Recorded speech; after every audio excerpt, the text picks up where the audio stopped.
Leaders from the G7 group of industrialized nations on Thursday called for a review and reform process at the World Health Organization and agreed to ensure a coordinated global approach to the coronavirus pandemic, the White House said.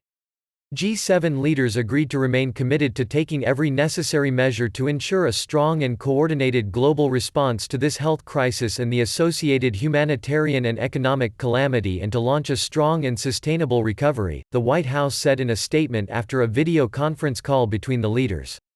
The leaders recognized that the G7 nations annually contribute more than $1 billion to the World Health Organization (WHO), and much of the conversation centered on the lack of transparency and chronic mismanagement of the pandemic by the WHO. The leaders called for a thorough review and reform process, it said. President Donald Trump announced earlier this week that the United States would suspend its funding to the WHO while it conducted a review of its handling of the pandemic. The decision prompted condemnation from world leaders. Trump has sought to blame the WHO for mismanaging the crisis and not doing more to press China for transparency when the virus first took hold. The president has faced criticism for playing down the severity of the virus himself in its early stages.